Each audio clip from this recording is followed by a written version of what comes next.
Olá, tudo bem? Confira os destaques desta edição. Indústrias do Vale do Paraíba investem em sustentabilidade. Governo prepara mais uma modalidade de saque do FGTS para estimular o consumo. Governo de São Paulo pode privatizar o Parque do Capivari em Campos do Jordão. Saiba por que os homens estão endividados. E veja também. Natal está aí e estão dizendo que a economia reagiu e que as pessoas estão comprando mais.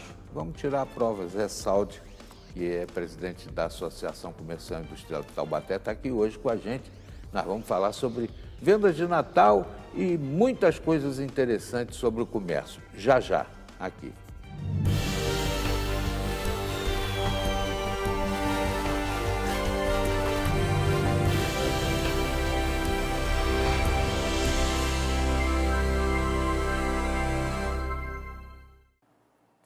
Seja muito bem-vindo, eu sou Thaís Orlovic e este é o seu Repórter Setorial. Uma faculdade de Pindamonhangaba está oferecendo vários programas de bolsas de estudo.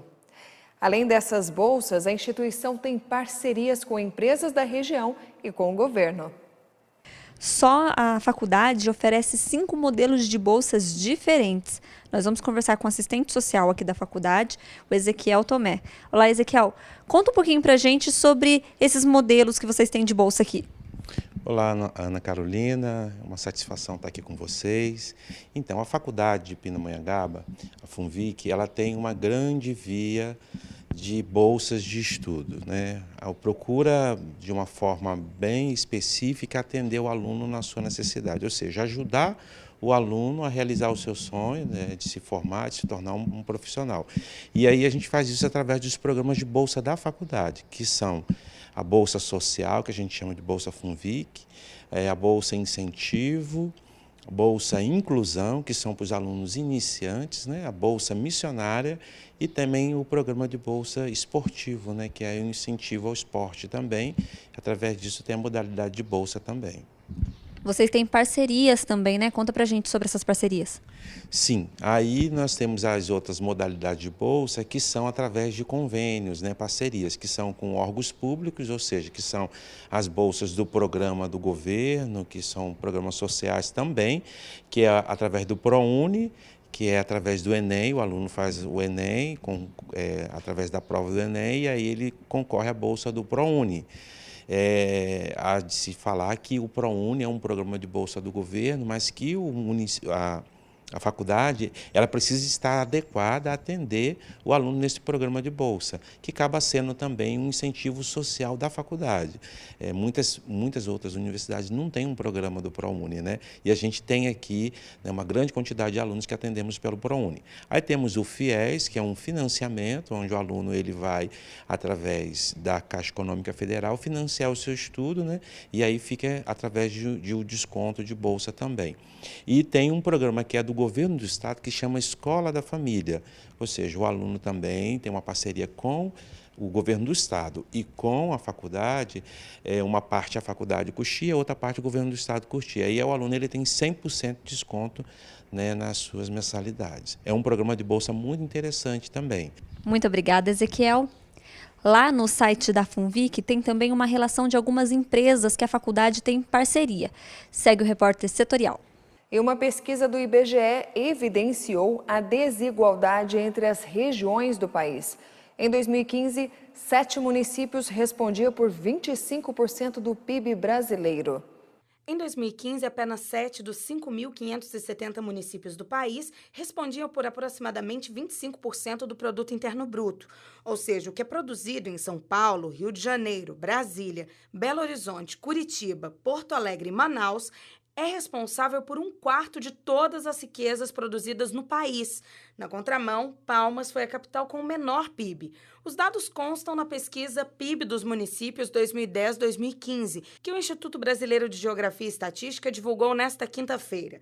Mas, além das riquezas, esses municípios são também os mais populosos. Os números indicam que, em 2015, esses 7 municípios concentravam cerca de 14,3% de toda a população brasileira, estimada na época em pouco mais de 204 milhões de pessoas.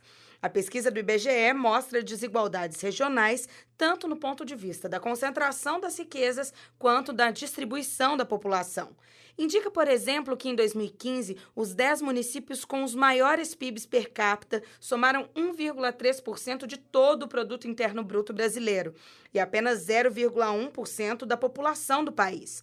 Os dados do IBGE indicam que entre 2002 e 2015, em 20 dos 26 estados da federação, o PIB per capita das capitais perdeu participação no PIB nacional, chegando a cair no período 2,9 pontos percentuais. A participação dos municípios fora das capitais subiu de 63,9% para 66,9% do PIB, um avanço de 3 pontos percentuais. E um dado preocupante, nós mulheres estamos morrendo mais de infarto.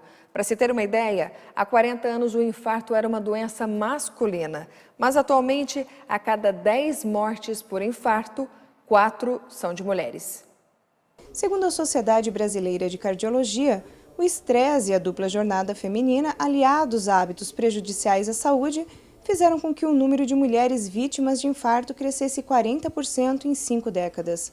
Para prevenir e diminuir o número de mortes, a ida ao médico é essencial, inclusive para as pessoas sem histórico familiar da doença. O estresse e a correria da vida moderna têm alterado os ânimos de muita gente. Prova disso são os dados alarmantes divulgados pela Sociedade Brasileira de Cardiologia. Desacelerar, ter uma alimentação balanceada e praticar atividades físicas são essenciais para evitar o surgimento de doenças cardíacas. Moradora de Pindamonhangaba, Leila Gensiri, com 52 anos, trabalha como coordenadora de setor. No mês de julho, Leila sofreu 2 infartos. Ela nos conta que nunca esperava passar por isso. Foi assustador, porque eu sempre fui uma pessoa saudável e nunca esperava que fosse ter um infarto. Eu tive 2 infartos. O primeiro infarto foi uma dor localizada entre o ombro e o pescoço, uma dor incomodativa. Agora, o segundo infarto, que eu tive em menos de 24 horas, esse foi assustador. Leila fala que, após o ocorrido, suas amigas perceberam a necessidade de procurar um cardiologista. Todas as pessoas, é interessante que, além de cuidarem muito de mim, se assustarem, foram procurar um cardiologista também, porque acharam que, como eu, que aparentava estar muito bem de saúde, elas também. Então, muitas amigas da minha idade foram procurar um cardiologista. Depois do infarto, Leila diz que evita situações estressantes. É um freio mais puxado, eu tento não me envolver mais com tantas as coisas que eu me envolvia antes, principalmente emocional, que eu acredito que tenha sido o que mais me levou a esse problema de saúde emocional do estresse, né? O estresse que você acarreta no dia a dia. Conversamos com o cardiologista Antônio Cobas. Ele nos fala dos fatores que têm causado aumento de infartos em mulheres. Questão de mudança comportamental da população feminina. A entrada no mercado de trabalho é um dos responsáveis, de forma que o aumento do estresse, a descarga de adrenalina associada à correria do dia a dia deve ter colaborado com o aumento da incidência de infarto. A questão também da alimentação inadequada, e assim entraríamos com todos os outros fatores que também nos homens são preponderantes e que na mulher não deixam de participar. Aí a questão do tabagismo, do álcool, da obesidade, a questão dos níveis elevados de colesterol, todos esses colaboram, assim como no homem, de forma que a população feminina deve tomar cuidado e se precaver. O Dr. Cobas pontua a diferença nos sintomas do infarto em homens e mulheres. Normalmente, no homem, a maior parte do quadro incide com desconforto e dor torácica, com irradiação para membro superior esquerdo e região de mandíbula e pescoço. Já na mulher, muitas vezes é a falta de ar, um cansaço inexplicável, uma sensação de fadiga intermitente que não encontra uma explicação no seu dia a dia, além de desconforto gástrico. O cardiologista fala de prevenção. A prevenção ela deve ser feita retirando-se os fatores de risco agressores. Então, para aquela que fuma, tem que abandonar o tabagismo, a pessoa que é obesa, perder peso, evitar o excesso de bebida alcoólica. Para aqueles que têm problemas de diabetes, mantê-lo o máximo possível sob controle. A questão dos níveis de colesterol e triglicérides, também, sempre que possível, controlados. E aí vamos entrar no mais difícil, talvez, que seja a mudança de hábito de atividade física, que vale a pena começar para quem está sedentário, obviamente começando gradativamente, e principalmente o controle emocional. O Dr. Cobas alerta as mulheres para o risco da junção do cigarro e o uso da pílula anticoncepcional. A mulher que fuma e usa pílula anticoncepcional. A junção desses dois elementos, a nicotina com a pílula, ela aumenta em muito o risco de trombose e de quadros cardiovasculares. Isso foi provado por vários estudos internacionais. Dr. Cobas alerta ainda as mulheres em período de menopausa. Existe uma outra situação também que aumenta o risco feminino, que é a questão da menopausa. Infelizmente, com a mudança do perfil hormonal feminino, na concentração de estrogênio principalmente, ele então, quando começa a diminuir a partir da menopausa, ele diminui também o efeito protetor que ele tinha no endotélio, que é o interior das artérias. Então, quando há essa queda do estrogênio, a mulher começa a perder a proteção e ela aumenta, então, a incidência de doenças coronarianas. Você fica com o comentário do dia com o advogado e jornalista José Carlos Cataldi.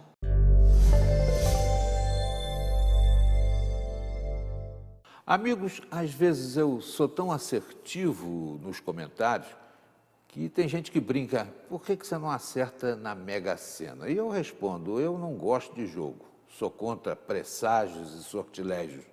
Mas essa história do Bitcoin foi tão evidente aos meus olhos que já num comentário recente eu arrisquei dizer que isso era uma bolha. Logo depois, o presidente do Banco Central veio a público avisar, cuidado com o Bitcoin, que isso pode ser uma bolha. Pois olha, o noticiário agora dá conta de que o co-criador do Bitcoin admite que seja uma bolha e diz que está vendendo todo o acervo dele dessa moeda virtual que começou a ser comercializada também no mercado futuro de Nova York, entusiasmando mais gente. Chegou a $25 mil a unidade do Bitcoin. Que coisa maluca. Será que com o início da venda desse que criou, né, que ajudou a criar, já não está começando a estourar a bolha? Sei lá, hein? Quem continuar me consultando sobre comprar Bitcoin, eu vou continuar dizendo, melhor não.